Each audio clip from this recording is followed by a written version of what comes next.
नमस्कार साथियों, मैं Mukesh Beecher SHS memorial school खूड़ से।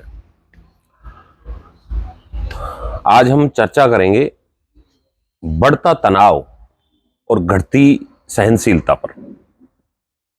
अगर अभी हम इस युवा पीढ़ी को देखें, जिस पीढ़ी का जन्म 2000 के बाद में हुआ है, उस पीढ़ी को देखें तो उसमें जो सबसे बड़ी समस्या निकल के आ रही है, जहां तक मैंने अध्ययन किया या फिर मैंने लोगों से विचार साझा किए हैं, उसमें मुझे जो मिला है कि हर एक बच्चे में, हर एक युवा में सहनशीलता घट रही है और तनाव बढ़ रहा है। अब सहनशीलता अपन बात करेंगे कि क्यों सहनशीलता घट रही है और क्यों तनाव बढ़ रहा है और इसके क्या उपाय हो सकते हैं।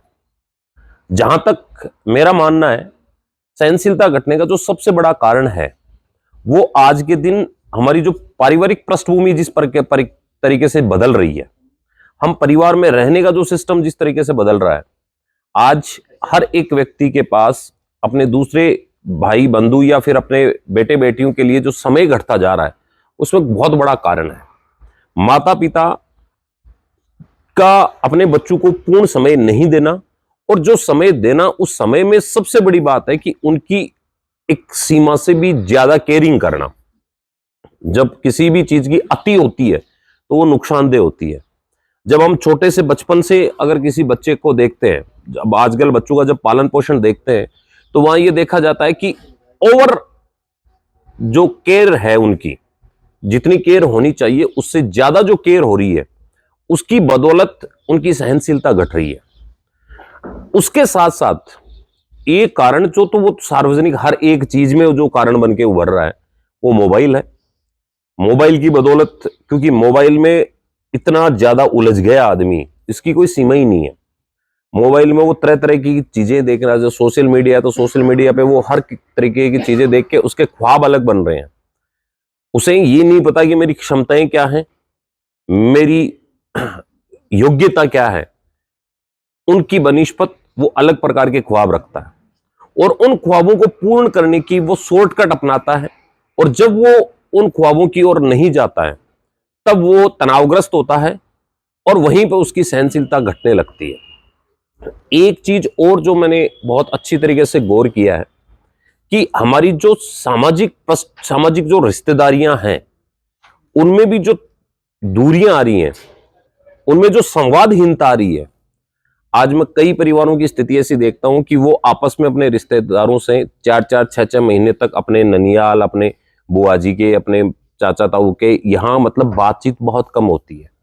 वो प्रेडिक्शंस खुद कर लेते हैं कि जैसे अगर मेरी किसी से मुझे कोई बात करनी है, मुझे किसी अगर मेरे चाचा के लड़के से या फिर मेरी बुआ के लड़के से या किसी और से मुझे रिश्तेदारी में बात करनी है, और बाई चांस मैंने फोन किया और उसने फोन नहीं उठाया, तो वो अपने आप उसको प्रिडिक्ट कर लेंगे, यार वो आजकल पैसे वाला हो गया। हो सकता है कि उसको उस वक्त टाइम नहीं मिला हो, उसकी उस टाइम की परिस्थिति क्या रही हो, उसने क्यों नहीं उठाया।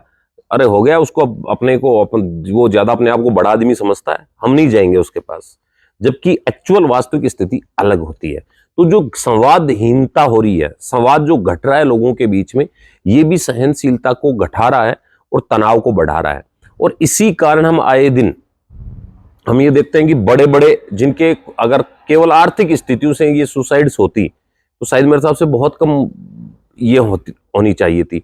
बहुत करोड़पतियों के भी जो अरबपति होते हैं, आज ही मैंने अखबार में पढ़ा, एक कौन से ग्रुप की जो ये कोई गुटखा बनाते हैं, उस ग्रुप की जो पुत्रवधू थी, उसने सुसाइड कर ली।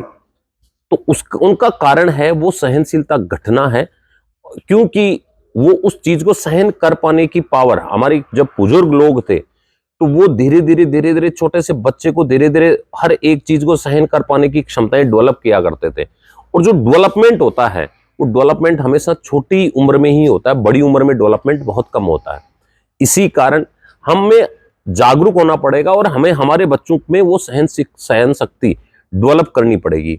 आज हमारे पास जब स्कूल में मैं बैठा होता हूँ, कई बार अभिभावक आते हैं, अभिभावक कहते हैं ये चीज हमारा बच्चा नहीं कर पाएगा, ये चीज हमारे बच्चे को सहन नहीं करता है। अरे यार, ये आज यहाँ की परिस्थिति अलग है, कल को ये सीकर पढ़ने जाएगा, परसों जयपुर पढ़ने जाएगा, उसके बाद में दिल्ली पढ़ने जाएगा, वहां हो सकता है इसको इससे भी बड़ी कठिनाई का सामना करना पड़े। लेकिन लोगों की मानसिकता इस तरीके से हो गई, वो अपने बच्चे को मजबूत बनाने की बजाय उसकी ओवर केयरिंग करते हैं और उससे कमजोर बना देते हैं। इसी कारण आज, अगर मैं पहले कोई बहुत पुराने जब समझदार हुए थे तब शायद सुसाइड के बहुत कम केसेज देखने को मिलते थे, और आज हर 5-7 दिन में एक सुसाइड का केस अपने आसपास के एरिया में देखने को मिल जाता है। बाकी टोटल तो बहुत होते हैं, मैं मेरे खुद के एरिया की बात करूं तो यहाँ के एरिया में एक सुसाइड का केस देखने को मिल जाता है। ये बड़ी भयावह स्थिति है। इसलिए मेरा जितने भी लोग इस वीडियो को देख रहे हैं उनसे निवेदन है कि आप अपने आसपास में इस तरीके से संवाद को बढ़ाइए। आप जितना वक्त मोबाइल को या फिर किसी अन्य जो कामों में देते हैं, उसमें थोड़ा सा वक्त निकाल के शाम को आसपास के 2-4 घर वाले एक जगह बैठ के आपस में संवाद करें। संवाद करने से बहुत चीजें हल होती है, क्योंकि संवाद बहुत जरूरी होता है। इन्हीं शब्दों के साथ जय हिंद, जय भारत।